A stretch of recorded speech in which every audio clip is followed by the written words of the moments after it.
오늘 보실 하나님의 말씀은 출애굽기 14장 11절부터 12절까지입니다. 출애굽기 14장 11절부터 12절까지 함께 큰 목소리로 공부하겠습니다. 그들이 또 모세에게 이르되 애굽의 무장지가 없어서 당신이 우리를 이끌어내어 이 광야에서 죽게 하느냐? 어째 당신이 우리를 애굽에서 이끌어내어 우리에게 이같이 하느냐? 우리가 아래에서 당신에게 이끌어나니 무엇이 아니냐? 이르기를 우리를 내버려두라. 우리가 애굽 사람을 섬길 것이라 하지 아니하더냐? 애굽 사람을 섬기는 것이 광야에서 죽는 것보다 낫겠노라. 아멘. 우리가 하나님이 기뻐하시는 삶을 살기를 원한다면 우리의 삶이 평안할 때와 또 힘들 때 주님을 바라보는 믿음으로 살아가는 삶이어야 됩니다. 우리의 삶이 평안할 때는 하나님을 찬양하고 또 믿음으로 사는 것이 좀 쉽습니다. 그런데 삶이 어렵고 힘들고 지칠 때 그때 우리가 하나님을 바라보며 살아가는 것은 참으로 쉽진 않습니다. 그렇지만 우리가 주님이 원하시는 삶을 살려고 한다면 우리는 힘들고 어려운 그 순간에 믿음으로 그 모든 것들을 통과하는 것이 굉장히 중요한 것입니다.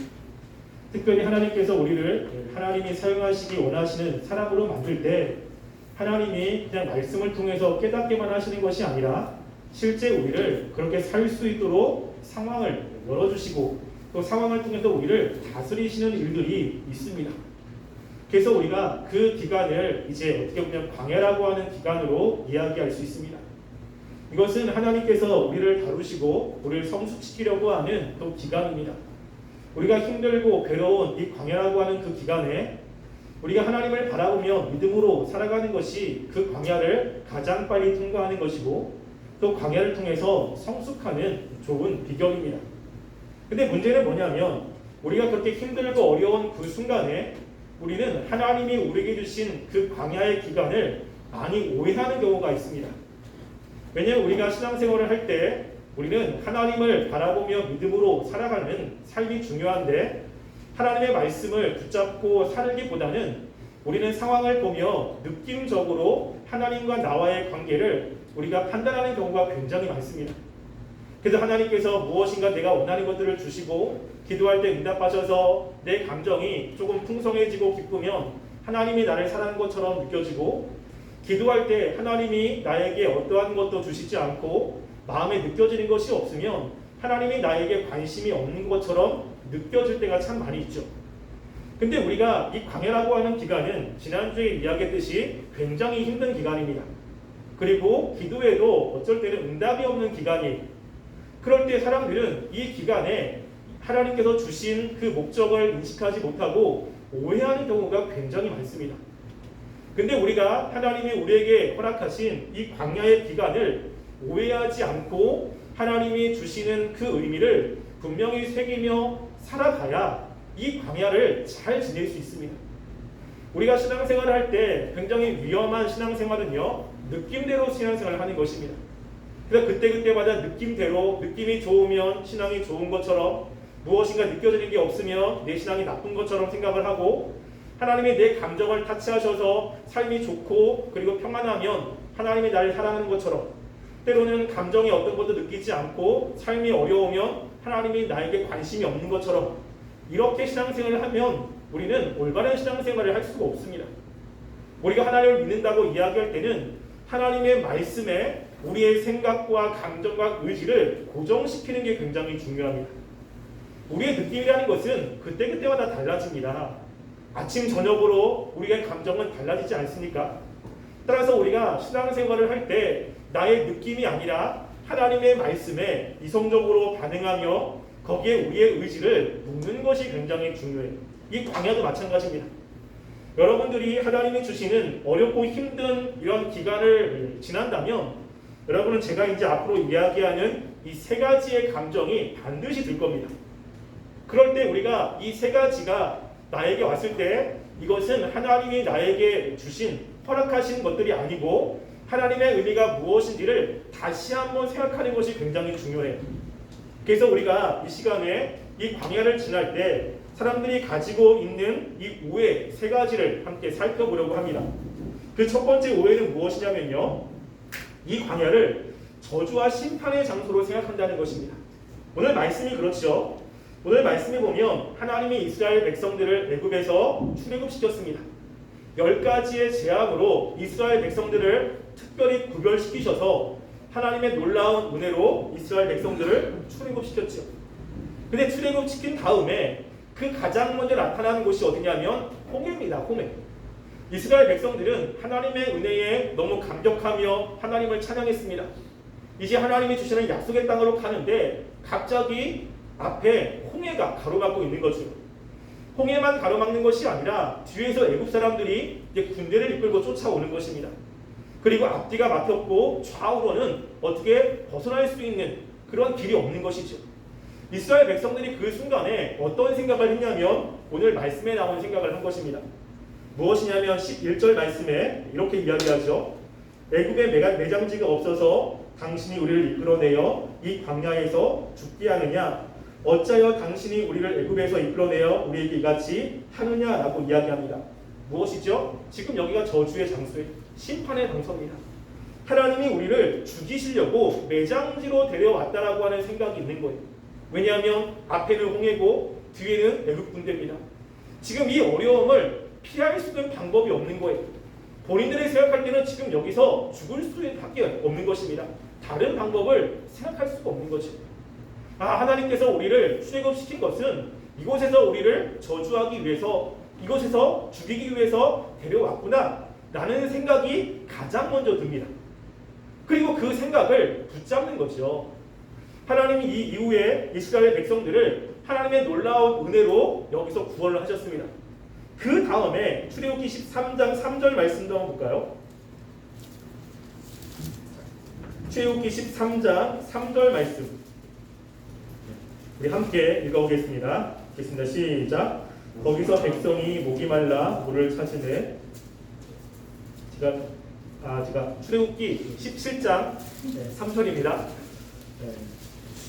출애굽기 17장 3절 말씀 죄송합니다. 함께 읽어보겠습니다. 시작. 거기서 백성이 목이 말라 물을 찾으매 그들이 모세에게 대하여 원망하여 이르되 당신이 어찌하여 우리를 애굽에서 인도하여 내어서 우리와 우리의 자녀와 우리 가축이 목말라 죽게 하느냐. 아멘. 여기도 똑같아요. 많은 사람들이 가는데 물이 없는 것입니다. 그러니까 물이 없으면 사람도 짐승도 살 수 없죠. 그때 이스라엘 백성들이 또 원망을 하는 겁니다. 뭐라고 하죠? 하나님이 우리를 이곳으로 이끌어서 우리를 죽게 하신다라고 생각하는 거예요. 계속해서 그 순간에 이스라엘 백성들이 생각할 수 있는 가장 원초적이고 그리고 1차원적인 생각입니다. 하나님이 우리를 죽게 하시는구나. 우리가 힘들고 어려운 순간에 하나님이 이 세상의 모든 것들을 다스리고 통치한다는 생각이 있습니다. 근데 지금 나에게 어려움을 허락하는 거죠. 지금 여기서 벗어날 수 있는 어떠한 방법도 없습니다. 아무리 노력해도 해결할 수 있는 방법이 없는 거예요. 그럼 무슨 생각을 가장 먼저 합니까? 하나님이 나를 버리셨구나. 하나님이 나를 심판하시는구나. 하나님께서 지금 나에게 무엇인가 손을 대셔서 나를 지금 힘들게 만드시는구나. 이런 생각이 가장 먼저 든다는 것입니다. 여러분, 그런데 하나님께서 물론 그렇게 하실 수도 있죠. 근데 하나님이 원래 의도는 그것이 아니라는 것입니다. 하나님이 이스라엘 백성들을 광야로 특별히 인도하신 이유에 대해서 마지막에 모세가 이제 죽기 전에 이스라엘 백성들에게 이제 마지막 고별 설교를 하지 않습니까? 그때 하나님께서 이스라엘 백성을 가나안 땅으로 인도하신 이유에 대해서 설명을 합니다. 그것이 신명기 8장 16절이에요. 신명기 8장 16절 말씀 한번 볼까요? 여기 보면 이제 모세가 왜 하나님께서 이스라엘 백성들을 이렇게 이끌어 오셨는지를 이야기를 합니다. 신명기 8장 16절 말씀 함께 읽어보겠습니다. 시작. 내 조상들도 알지 못하던 만나를 광야에서 내게 이루셨나니 이는 다 너를 낮추시며 너를 시험하사 마침내 내게 복을 주려 하시니였노라. 아멘.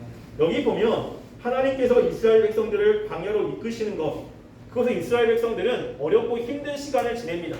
그런데 광야에서 이스라엘 백성들을 하나님이 계속해서 지키셨어요. 먹는 것으로, 마시는 것으로, 전쟁에서도 계속 지키십니다. 근데 그렇게 하면서 궁극적으로 하나님이 하시려고 하는 것은 뭐냐면 마침내 내게 복을 주려 하심이라는 것이. 하나님이 우리에게 광야를 허락하시는 것은 우리를 저주하거나 심판하기 위한 것이 아니라 우리에게 복을 주려고 하는 것입니다. 근데 그 복 중에 가장 큰 복이 무엇이냐면요, 하나님을 의지하게 만드는 복이에요. 우리가 죄는 하나님께로부터 멀어지는 거 아니겠습니까? 하나님께 멀어지면 멀어질수록 우리의 삶은 더 피폐해집니다. 반면에 하나님과 관계가 가까우면 가까울수록 우리의 삶은 훨씬 더 풍요로워집니다. 하나님이 광야를 통해서 원하는 것은 어렵고 힘든 순간에 더 하나님을 찾게 하시고 하나님이 주시는 것들을 경험하면서 하나님과의 관계가 더 두터워지게 하기 위한 것이에요. 왜냐하면 이제 이스라엘 백성이 가나안 땅에 들어가면 이스라엘 백성이 해야 될 것은 전쟁을 계속해야 돼요. 그러니까 10몇 년 동안 계속 전쟁만 해야 됩니다. 근데 이스라엘 백성은 전투훈련을 받아본 적이 없어요. 하나님이 약속의 땅 가나안을 주셨는데 그 가나안 원주민과 싸움을 해야 됩니다. 근데 그 싸움은 이스라엘 백성들이 가지고 있는 전투력으로는 이길 수 없는 싸움이에요. 그러면 그 전투에서 이스라엘 백성들이 해야 될 것은 무엇입니까? 철저하게 하나님을 바라봐야 되는 거예요. 어렵고 힘든 그 순간 속에서 하나님을 바라봐야 되고 하나님이 말씀하시는 말도 안 되는 것을 순종해야 되는 것입니다. 그 대표적인 것이 여리고 사건 아니겠습니까? 그렇게 순종하면 그 땅을 하나님이 이스라엘 백성이 주려고 하는 거예요. 그래서 가나안 땅을 이스라엘 백성의 능력으로 얻을 수 없는데 하나님께서 약속을 하셨습니다. 근데 그 약속은 하나님의 말씀에 순종을 하며 하나님을 의지하는 사람들에게 주시는 거라고 하는 거예요. 그렇게 하나님께서 주시기 위해서 이 광야 기간 동안에 어렵고 힘든 상황을 허락하시고 그걸 통해서 하나님과의 관계가 더 돈독해지고 하나님밖에 없다는 것을 분명하게 인식시키기 위한 것입니다. 근데 그 광야가 힘들지만 여러분들이 그 광야를 지날 때 정신을 차리고 말씀을 통해 깨달으면 하나님밖에 없다는 생각이 가장 먼저 들 겁니다. 하나님께 기도할 수밖에 없고 하나님이 나의 삶을 책임져 주셔야 되고 내 삶을 이끌어야 이것이 끝난다는 생각이 굉장히 많이 들어요. 그것을 위한 것입니다. 그러면 결국에는 하나님과의 바른 관계 속에서 마침내 우리들에게 복을 주시기 위해서 이 광야를 주신다라고 하는 거예요. 그래서 느낌적으로는 하나님이 나에게 관심이 없고 내 삶이 지금 하나님의 저주 가운데 있다라고 하는 느낌이 드는 거예요. 그렇지만 그 느낌이 아니라 말씀을 통해서 하나님의 이스라엘 백성들을 광야로 이끄신 분명한 목적에 우리의 생각을 집중시켜야 되는 것입니다. 무엇이죠? 우리에게 저주와 심판이 아니라 복을 주시려고 하는 것입니다. 두 번째는 무엇이냐면요, 하나님이 전혀 돌보지 않고 나몰라라 하는 그러한 기간이라고 생각을 합니다. 우리가 이야기했듯이 하나님이 나를 사랑하신다면 내 삶은 평탄해야 돼요. 우리가 신앙생활을 열심히 하면 삶이 평탄하고 어려움이 없을 거라고 기대를 많이 합니다. 또 어려움이 있어도 우리가 기도하면 하나님이 그 즉시로 응답하셔서 그 어려움을 해결할 수 있는 능력도 주시고 하나님의 놀라운 은혜들을 보게끔 해 주실 거라고 생각을 하지요. 그런데 이 광야 기간은 기도에도 응답이 없는, 또 기도에도 마음의 평안함이 없는 이런 일들이 굉장히 자주 빈번하게 벌어집니다. 그래서 이 광야를 지내는 많은 사람들이 이렇게 광야를 지내면서 하나님께 고백하는 고백이 거의 동일합니다. 특별히 우리가 성경 가운데 이제 하나님과의 관계 속에서 개인적으로 이 하나님과의 관계를 표현하는 그 말씀이 시편이거든요.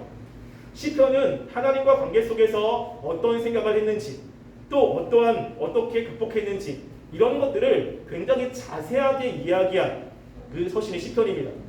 근데 시편에 보면요, 정말로 많이 나오는 말씀 가운데 이런 것이 있어요. 자, 시편 1절에 보면 제가 읽어드릴게요.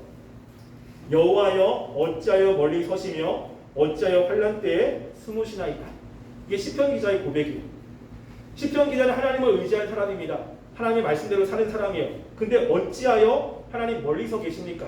어찌하여 내가 지금 어렵고 힘든 그 순간에 숨어 계십니까? 기도에도 응답이 없는 거예요. 하나님의 놀라운 은혜들을 경험할 수가 없는 것입니다. 뿐만 아니라 시편 42편 9절에 보면 또 이렇게 이야기합니다. 내 반석이신 하나님께 말하기를 어찌하여 나를 잊으셨나이까? 내가 어찌하여 원수의 압제로 말미암아 슬프게 다니나이까 하리로다 라고 이야기합니다. 지금 자신의 반석이신 하나님께 기도하고 있는 거예요. 하나님 어찌하여 나를 잊었습니까? 내가 이렇게 열심히 기도했고 이렇게 열심히 하나님께 나와왔는데 왜 하나님 아무런 응답이 없습니까? 왜 하나님께서 아무런 제스처도 하지 않습니까? 라고 항변하면서 기도를 하는 것입니다. 근데 이런 게 시편에 굉장히 많습니다. 무엇이죠? 지금 이 시편 기자들은 그 어렵고 힘든 광야를 지나고 있는 거예요. 근데 느껴지는 거는 하나님의 관심이 없구나. 하나님 나를 잊으셨구나. 하나님이 나에게 역사하지 않는구나. 이런 것들을 계속해서 느끼는 겁니다. 특별히 구약에 하나님께서 허락하셔서 어려운 상황 가운데 있는 사람의 대표적인 사람이 욥이죠. 욥이 자신의 삶을 이렇게 표현합니다. 욥기 23장 8절부터 9절에 보면 이렇게 이야기해요. 근데 내가 앞으로 가도 그가 아니 계시고 뒤로 가도 보이지 아니하며 그가 왼쪽에서 일하시나 내가 만날 수 없고 그가 오른쪽으로 돌이키나 배울 수 없구나 라고 이야기하는 거예요. 그게 신실하게 하나님을 섬겼는데 그리고 열심히 말씀대로 살려고 애를 썼는데 그 어렵고 힘든 순간에 하나님께 기도해도 아무런 응답이 없는 것입니다. 아무리 애를 쓰고 노력해도 하나님께서 어떠한 응답도 하지 않는 것을 경험하게 되는 거예요. 여러분 그럴 때 어떤 느낌이 드십니까? 당연히 하나님 나를 버리셨구나, 하나님 나에게 관심이 없구나 이런 생각이 자연적으로 들지 않습니까? 그런데 그 순간에 우리가 이 말씀을 통해서 깨달을 수 있는 것은 무엇이냐면요, 이렇게 어려운 순간이지만 하나님이 이스라엘 백성들을 떠난 적이 있습니까? 이스라엘 백성이 광야 기간 동안에 하나님이 이스라엘 백성을 떠나신 적은 한 번도 없어요. 그들이 매일매일 먹을 수 있는 그 만나를 매일 내려주시고요. 그리고 신명기 29장 5절에 보면 그들이 살아갈 때 필요한 옷이 헤어지지 않고 그리고 신발이 닳지 않도록 하나님이 계속 채워주셨어요. 하나님은 이스라엘 백성들이 살아가는 데 필요한 기본적인 것들을 계속 충족해 주셨다고. 하나님은 한 번도 이스라엘 백성들을 떠난 적이 없습니다. 뿐만 아니라 우리가 신명기 32장 10절부터 12절 말씀을 한번 볼까요? 모세가 이제 마지막 하나님께서 이스라엘 백성들을 어떻게 인도하셨는지에 관해서 이야기를 합니다. 자, 신명기 32장 10절부터 12절까지입니다.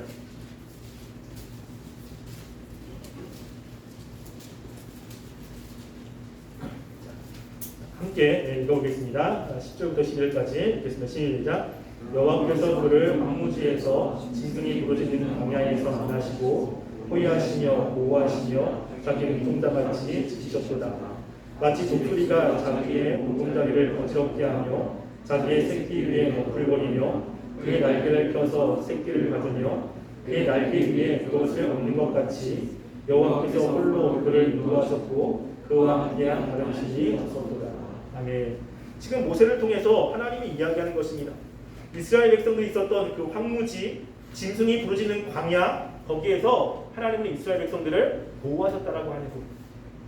눈동자같이 지금 계속해서 자기의 그 이스라엘 백성들을 보호하시고 그들을 안으셨다라고 이야기를 하고 있습니다.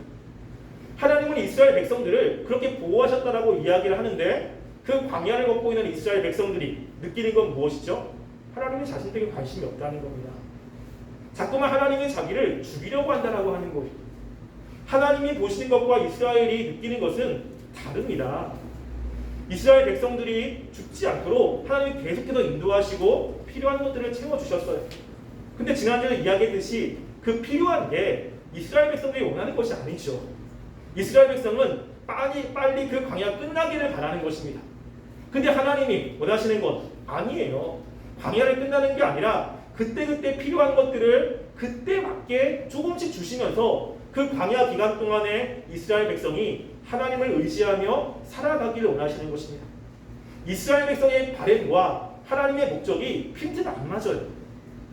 하나님은 계속해서 이스라엘 백성들을 보호하시고 도와주시는데 이스라엘 백성들은 그게 하나님의 보호하심이라고 느끼지 않는다는 것입니다. 그런데 만약에 하나님이 이스라엘 백성들을 포기하시면 이스라엘 백성들은 멸망해야 맞아요. 앞으로 전진도 하지 말아야 되는 것입니다. 아말렉과의 전투도 있었고 이스라엘 백성들이 물이 없어가지고 고생할 때도 있었습니다. 만약에 하나님이 이스라엘 백성들을 보호하지 않았다면 이스라엘 백성들은 그 즉시 전멸해야 마땅해요. 근데 하나님이 계속해서 이스라엘 백성들을 보존시키고 있다고 하는 것입니다. 우리가 광야를 지날 때 하나님이 나를 버리셨구나 이런 생각을 하면 안 됩니다. 하나님은 하나님의 방법대로 우리를 지키시고 있는 거예요. 근데 그 방법이 내가 원하는 방법이 아니고 내가 소원하는 것이 아니기 때문에 우리가 하나님이 나를 지키시고 나와 함께 하신다라고 생각이 안 들 수 있다라고 하는 것입니다. 세 번째는 뭐냐면요. 이 광야를 실패와 패배의 장소라고 생각을 하는 거예요. 자, 특별히 감정에 예민하고 또 하나님의 열심히 하나님의 말씀대로 순종했는데 이게 상황이 안 좋아지면 이런 생각이 들 수가 있습니다. 야, 이 광야는 실패의 장소구나. 그리고 나는 패배했구나. 라는 생각을 하게 되는 것이죠. 이런 생각은 뭐냐면 다른 사람과 비교할 때 그럽니다.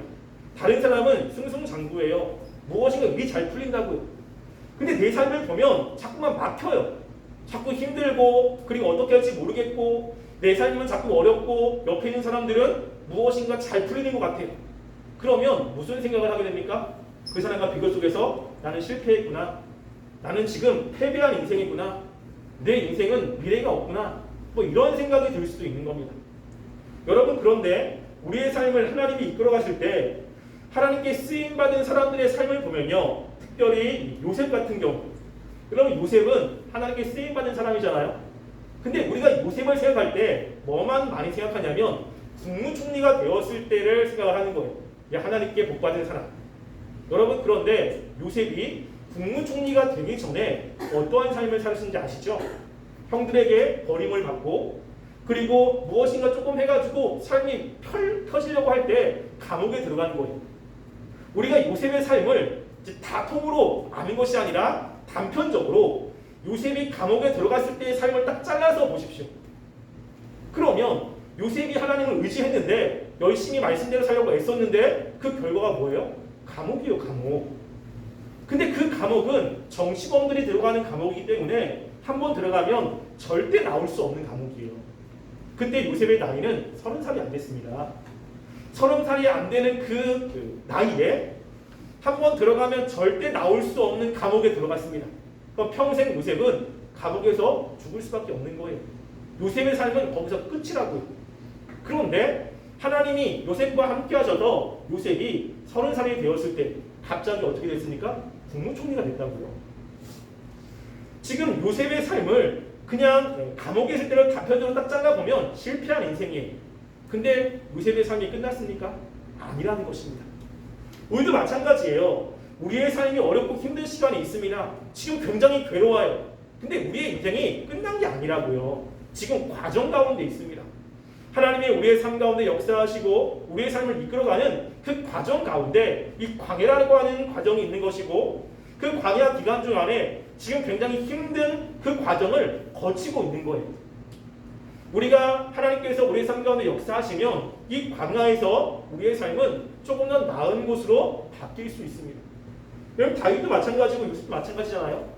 이 요셉도 갑자기 감옥에 있는 죄수에서 무엇으로 바뀌었습니까? 국무총리로 한순간에 바뀌었다고. 다윗도 쫓겨다니는 그런 신세에서 사울이 죽고 난 이후에 이스라엘 백성의 왕이 되었습니다. 여러분, 하나님이 참 재미있는 건 뭐냐면 무엇이나 일을 하실 때 조금씩 우리의 삶 가운데 역사하셔가지고 야, 하나님 이런 것도 하시네 그러면서 삶이 확 풀리는 게 아니고요. 어느 순간에 계속 막혀있다가 한순간에 팍 풀어주세요. 그래서 어떤 목사님은 이렇게 하나님을 표현합니다. 하나님은 역전의 용사다. 그래서 완전히 코너에 물렸는데 한순간에 모든 것을 뒤집으시는 분이에요. 그때까지 뭘 보시죠? 하나님을 의지하느냐라고 하는 걸 보시는 거예요. 하나님은 우리의 삶을 한순간에 바꿀 수 있습니다. 하나님은 죽이기도 하시고 살리기도 하시는 분이에요. 이 광야라고 하는 기간에 지금 순간만 보면 나는 실패한 것 같고 나는 패배한 것 같고 내 인생은 어떤 희망도 없는 것처럼 느낄 수도 있습니다. 그런데 우리의 인생이 끝난 것이 아니잖아요. 하나님이 우리의 삶 가운데 역사하시는 것이 있잖아요. 하나님이 우리의 삶을 이끌어 가신다면 이 이후에 하나님이 주시는 그 놀라운 것도 있다는 것입니다. 그래서 그 순간에 내 인생은 실패했고 내 인생은 패배했고 내 인생은 더 이상 희망이 없어 라고 하는 이 생각은 하나님이 주는 생각이 아니라는 거예요. 그래서 힘들고 어려울 때 이러한 생각을 붙들면 안 됩니다. 뭐죠? 지금은 과정 가운데 있다는 거예요. 저도 광야 기간에 되게 힘들고 어려운 상황들이 많았습니다. 그때 제가 정말로 많이 생각했던 사람이 딱 두 사람이에요. 한 사람은 요셉이고 한 사람은 다윗입니다. 그래서 그 요셉과 다윗이 풀릴 때가 아니라 정말로 힘든 그 순간을 계속 생각하는 거예요. 그러니까 요셉도 그렇고 다윗도 그렇고 정말로 아무것도 보이지 않는 깜깜한 시기가 있었지. 그런데 하나님께서 한순간에 역전시키는 것입니다. 지금 나의 삶도 그 기간일 수 있는 거예요. 하나님이 나의 삶의 특별한 목적으로 어렵고 힘든 순간을 허락하셔서 어려운 그 시기를 건너고 있는 것입니다. 그 시기가 끝나면 그 다음부터 하나님이 주시는 놀라운 은혜들이 우리 가운데 펼쳐질 수 있다라고 하는 거예요. 근데 우리가 광야를 지날 때 이 세 가지 생각 굉장히 조심하셔야 돼요. 첫 번째는 저주와 심판이라고 하는 것. 두 번째는 하나님이 나에게 관심이 없이 나 몰라라 하신다라고 하는 것. 세 번째는 내 삶이 실패와 패배라고 하는 생각들. 이 생각은 하나님이 원하시는 생각이 아닙니다. 근데 왜 이런 오해가 생기느냐라고 하는 것이죠. 이런 오해가 생기는 분명한 이유가 있습니다. 그것은 뭐냐면요. 우리가 이제 오늘 담임 목사님께서 오전 예배 때 말씀을 읽었는데 우리 히브리서 3장 10절 말씀 볼까요? 히브리서 3장 10절 말씀에 보면 이제 이스라엘 백성의 그 광야에 대해서 쭉 정리를 해가지고 이야기를 합니다. 근데 그들이 광야에서 실패한 이유에 대해서 이제 설명을 합니다. 히브리서 3장 10절 말씀 함께 읽어보겠습니다. 시작. 그러므로 내가 이 세대에게 노하여 이르기를 그들이 항상 마음에 미혹되어 내 길을 알지 못하는도다 하고. 아멘. 여기 보면 무엇이죠? 내 길을 알지 못해요. 여러분 하나님께서 이스라엘 백성을 불렀을 때 모세를 통해서 하나님의 계획들을 이야기를 합니다. 모세에게 처음 만난 그 시내산에서 이들이 나를 경외하게 될 것이다. 그리고 이스라엘 백성이 출애굽할 때 모세를 통해서 반드시 애굽 사람들이 쫓아올 것이다 라는 이야기를 다 하신다고요. 그리고 하나님께서는 내가 분명히 너희들을 가나안 땅으로 인도할 것이다 다 이야기를 했어요. 그런데 이스라엘 백성들이 어려울 때 그 하나님의 약속을 잊어버리는 거예요. 어려울 때 그 하나님의 약속을 생각하는 것이 아니라 지금 어려운 상황을 통해서 하나님이 나를 이렇게 다루신다고 생각하는 것입니다. 하나님의 계획에 대해서 생각하지 않는 거예요. 하나님이 하시려고 하는 그 분명한 뜻을 묵상하지 않는 것입니다. 그러면 힘든 거죠. 그런데 하나님은 한 번도 하나님의 계획을 철회하거나 변경시키지 않아요. 우리가 힘들고 어려운 그 기간을 잘 넘어가야 되는 이유가 있습니다. 그때 우리 하나님의 말씀을 기억해야 돼요. 내 느낌이 아니라 하나님이 말씀하신 그 말씀들을 생각해야 되는 것입니다. 그래서 그 광야를 지날 때 굉장히 중요한 것이 바로 말씀을 듣는 것, 하나님의 말씀을 읽는 것, 이게 굉장히 중요해요. 하나님이 어떤 분인지, 하나님이 우리에게 어떠한 존재인지, 우리를 왜 이렇게 하셨는지 이런 것들을 끊임없이 듣고 그리고 말씀을 통해 다시 한번 깨닫고 하면서 우리의 마음을 하나님께로 집중시키는 것이 굉장히 중요한 것입니다. 이 광야를 지나는 것은 정말로 쉽지 않습니다. 이 광야를 지내보지 않은 사람들은 그냥 열심히 기도하면 되지 않아? 라고 생각을 하지만 실제 아무것도 보이지 않는 이 광야를 지날 때는요 정말 답답하고요 언제 끝날지 모르는 이 칠흑 같은 암흑이 있어요. 내일도 내년에도 그 후년에도 내 삶이 나아질 것 같지 않습니다. 무엇인가 하나님이 역사해가지고 반짝 무엇인가가 달라질 거라고 하는 기대감도 차츰 사라질 수 있는 그런 기간인 거예요. 굉장히 힘들고 어려운 기간입니다. 그런데 그 순간에 우리가 말씀을 생각하셔야 돼요. 하나님께서는 구약의 이스라엘 백성들을 이끌어 가신 그 분명한 하나님의 역사하심 있지 않습니까? 동일한 하나님이 우리를 이끌어 가시는 거예요. 구약의 이스라엘 백성들도 그렇게 이끌어 가셨다면 지금 우리의 삶도 하나님은 그렇게 이끌어 가십니다. 하나님의 신실하심 그리고 하나님께서 하셨던 과거의 역사 이런 것들을 끊임없이 생각하셔야 돼요. 그리고 그 당시에 느끼는 느낌이 아니라 이 하나님의 말씀에 내 생각과 감정과 의지를 붙들어 내셔야 됩니다. 그리고 그 말씀을 붙잡고 그 어려움을 이겨내야 우리가 그 광야를 이길 수 있다라고 하는 것입니다. 여러분, 광야는 하나님이 우리를 저주하거나 심판하기 위해서 주시는 것이 아닙니다. 광야는 우리가 느끼기에는 힘들지만 하나님이 우리들에게 더 큰 축복을 주시기 위한 과정 가운데 있는 거예요. 그래서 힘든 그런 시기를 걷고 있는 우리 청년이 있다면 지금 과정 가운데 있습니다. 우리 인생이 끝난 것이 아니고 하나님 우리의 관심이 없는 것도 아니고 하나님이 우리를 저주하기 위해서 보낸 것이 아닙니다. 이 광야 기간을 하나님을 더 의지하며 주님을 바라보는 그러한 기간이 된다면 우리의 삶은 훨씬 더 풍요롭게 될 것이고 하나님이 원하시는 모습으로 우리가 바뀔 것입니다. 여러분, 이 광야를 정말로 하나님을 의지하며 잘 지냈으면 좋겠습니다. 쉽진 않습니다. 그렇지만 우리 그 순간순간 이제 수련회 가서 이 광야를 어떻게 이제 극복할 건지에 대해서 이야기할 텐데요.